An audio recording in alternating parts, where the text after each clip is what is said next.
बच्चों, आज हम अपनी हिंदी की पाठ्य पुस्तक क्षितिज भाग 2 से कन्यादान नामक कविता का अध्ययन करेंगे। बच्चों, इस कविता में कवि ने हमारे समाज की कन्या के प्रति जो मुश्किल है, जो दुख है, उसको प्रकट किया है। तो कन्यादान कविता में कवि कहते हैं कि कितना प्रामाणिक था उसका दुख लड़की को दान में देते वक्त, जैसे वही उसकी अंतिम पूंजी हो। बच्चों, कवि कहते हैं कि जब कितना प्रामाणिक था उसका दुख। यहाँ पे उसका कौन है? लड़की की माँ है, जिस लड़की की अभी शादी होने वाली है। कवि कहते हैं कि जिस लड़की की अभी शादी होने वाली है, उसकी माँ का जो दुख था वो बड़ा ही प्रामाणिक था। लड़की को दान में देते वक्त किस समय उसका दुख बहुत ही प्रामाणिक था? जब वह लड़की को दान में दे रही थी, अर्थात उसकी शादी कर रही थी, उसका कन्यादान कर रही थी। कवि कहते हैं कि जब एक माँ अपनी भोली भाली सीधी सादी लड़की की शादी करती है तो उसके मन में जो दुख होता है वह बड़ा ही प्रामाणिक होता है, जैसे वही उसकी अंतिम पूंजी हो। अंतिम पूंजी मीन्स आखिरी धन। कवि कहते हैं कि जब एक माँ अपनी बेटी की शादी करती है तो उसे लगता है कि जैसे यह लड़की ही उसका अंतिम धन था, उसका यही आखिरी सहारा था। बच्चों, यहाँ पे कवि ने लड़की को अंतिम पूंजी क्यों कहा है?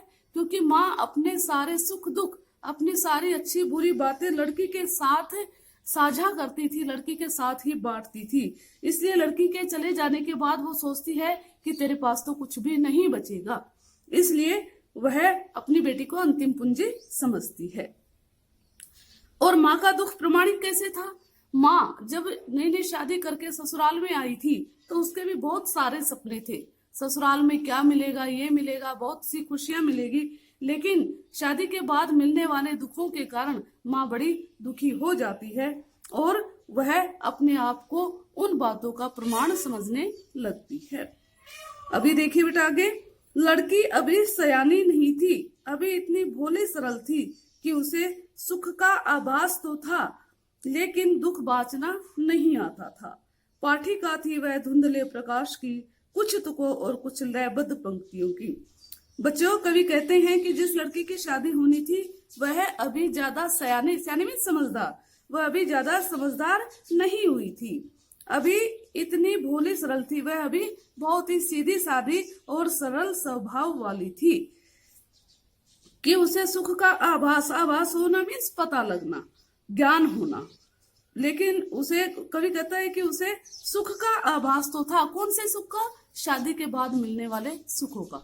बच्चों, जो लड़कियां होती है वो सभी शादी से पहले अनेक कल्पनाएं करती हैं, अनेक नए नए सपने देखती है कि शादी के बाद उसे ऐसे सुख मिलेगा, बहुत सुख मिलेगा, वह बहुत ही खुश रहेगी।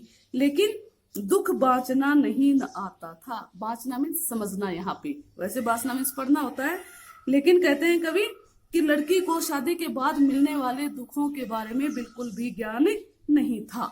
उसे नहीं पता था कि शादी के बाद कौन कौन से दुख लड़की को दिए जाते हैं।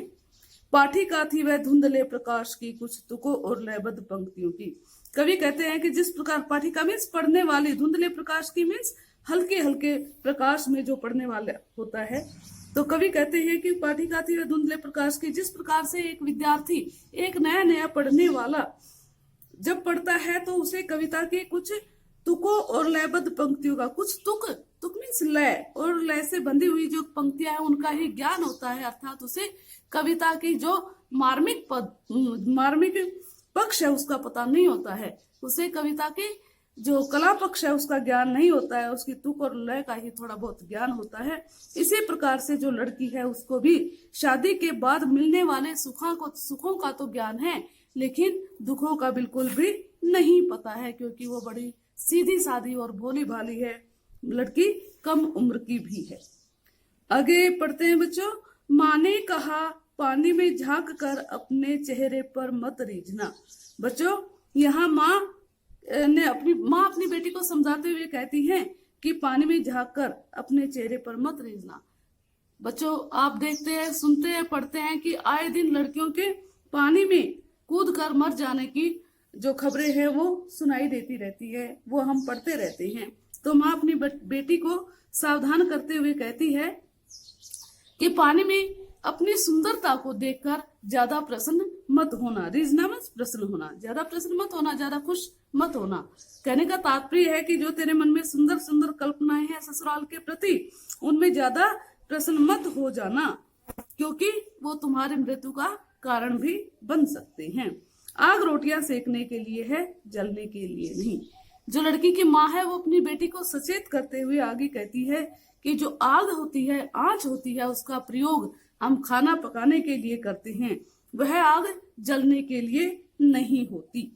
उसमें कवि कहते हैं कि माँ अपनी बेटी को सावधान करती है कि तुम्हें शादी के बाद जो दुख मिलेंगे उनसे परेशान होकर जलना नहीं है। वस्त्र और आभूषण शाब्दिक भ्रमों की तरह है। शाब्दिक मीन्स शब्द वाले, भ्रमों मीन्स वहम की तरह से है। कवि कहते हैं कि जब लड़की की शादी होती है तो उसे अनेक प्रकार के सुंदर सुंदर वस्त्र और आभूषण मीन्स जेवरात, गहने दिए जाते हैं।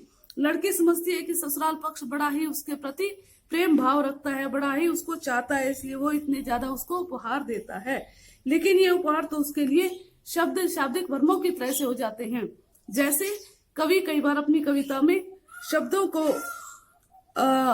को कठिन बनाकर कविता को सुंदरता देना चाहता है, लेकिन वो कठिन शब्द ही कविता के लिए बंधन बन जाते हैं।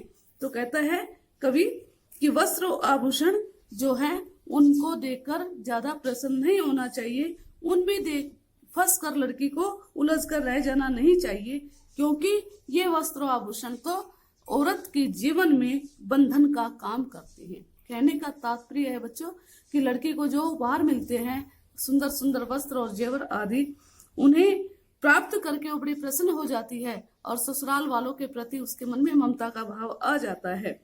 वह उन वस्त्रों के और आभूषणों के जंजाल में फंसकर जीवन भर ससुराल पक्ष से प्रताड़ित की जाती रही है और वह हमेशा उनके द्वारा किए गए शोषण का, अत्याचार को सहन करती रहती है।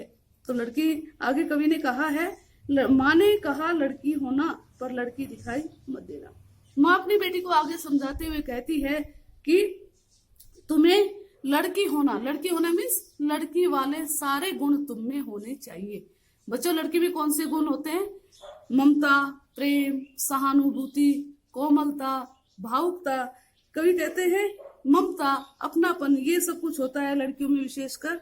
तो माँ लड़की को कहती है कि तुम्हारे अंदर लड़कियों वाले सारे गुण तो होने चाहिए, पर लड़की जैसी दिखाई मत देना, अर्थात लड़की जैसी कमजोर नहीं बनना है। माँ लड़की को सचेत करते हुए कहती है कि तुम्हारे अंदर लड़कियों वाले सारे गुण होने चाहिए, लेकिन लड़कियों की तरह तुम्हें कमजोर नहीं बनना है, शक्तिशाली बनना है। जो भी तुम्हारे ऊपर अत्याचार किए जाएं, उन सब का तुम्हें खुलकर विरोध करना है, उनके नीचे दबकर नहीं रह जाना है। तो बच्चों, ये थी हमारी ये कन्यादान कविता। अभी यहाँ ये समाप्त होती है।